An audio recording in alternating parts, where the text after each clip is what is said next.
හොඳයි. අපි බලමු අද සෝලාර් පවර් එයාර් ෆ්‍රෙෂනර් එක ගැන. ඉතින් ඔයාලට එයාර් ෆ්‍රෙෂනර් බොක්ස් එක මේ විදිහට තමයි බලා ගන්න පුළුවන්. මුලින්ම අපි බලමු මේ එයාර් ෆ්‍රෙෂනර් බොක්ස් එකේ සඳහන් වෙන විස්තර මොනවද කියලා. ඒ වුණාට මුලින්ම බලා ගන්න පුළුවන් මේ පැත්තේ තියෙනවා product description එක. ඒකේ මුලින්ම සඳහන් වෙනවා මේකේ product name එක solar power car aroma.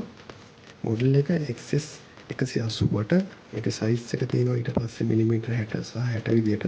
කියන්නේ සෙන්ටිමීටර 6 සහ 6ක් විදිහට තමයි මේකේ ප්‍රමාණය පෙන්වන්නේ. බර ප්‍රමාණය සඳහන් වෙනවා ග්‍රෑම් 125ක් විදියට. මේක විශේෂම දේ තමයි මේකේ මැටීරියල් එක සඳහන් වෙන්නේ ඇලුමිනියම් ABS විදියට. ඒ කියන්නේ මේක මැටීරියල් එක මෙටල් මේක ප්ලාස්ටික් එක නෙමෙයි. මේක පාව එක සඳහන් වෙන ඉන්දර්ෂන් එකයි පාරි කොට විදියට.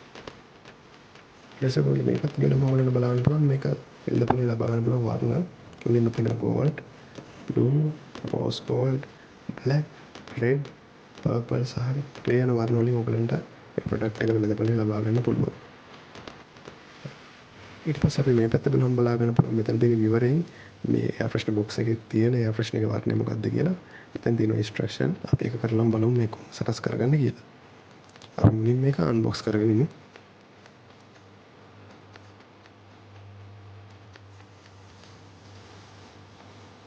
මුලින්ම ඔයගලන්ට බලා ගන්න පුළුවන් එයාර් ෆ්‍රෙෂනර් ඩිෆියුසර් එක මේ විදිහට.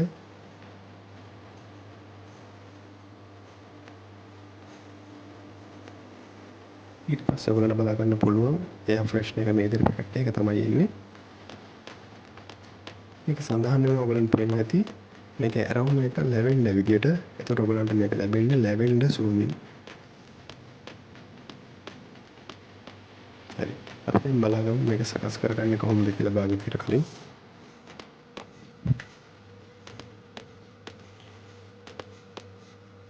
මුලින්ම අපි එයාර් ෆ්‍රෙෂනර් ඩිෆියුසර් එක මේ විදිහට කොටස් දෙකකට වෙන් කරගන්න ඕනේ. ඒතර ඔයගොල්ලෝ බලා ගන්න පුළුවන් විදිහට කොටස් දෙකක් අපිට ලැබෙනවා. මේකේ පහත කොටස තමයි අපි එයාර් ෆ්‍රෙෂනර් එක යොදන්නේ. ඊට පස්සේ අපි එයාර් ෆ්‍රෙෂනර් පැකට් එක ඇතුලේ තියෙන මේ එයාර් ෆ්‍රෙෂනර් එක අපි එළියට ගන්න ඕනේ. එතකොට ඔයගොල්ලන්ට ලැබෙනවා මේ විදිහට එයාර් ෆ්‍රෙෂනර් රවුමක්. අපි ඒ රවුම ඊට පස්සේ මේ පහත කොටසෙන් මැදින් මේ විදිහට තියා ගන්න ඕනේ. ඊට පස්සේ අපි මේ කොටස් දෙක නැවත තිබ්බ විදිහටම සවි කර ගන්නවා.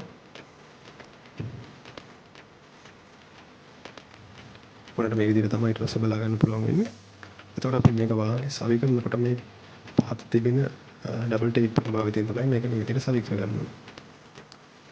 එතකොට මේ විදිහට තමයි කරගන්නේ මේ එයාර් ෆ්‍රෙෂනර් එක.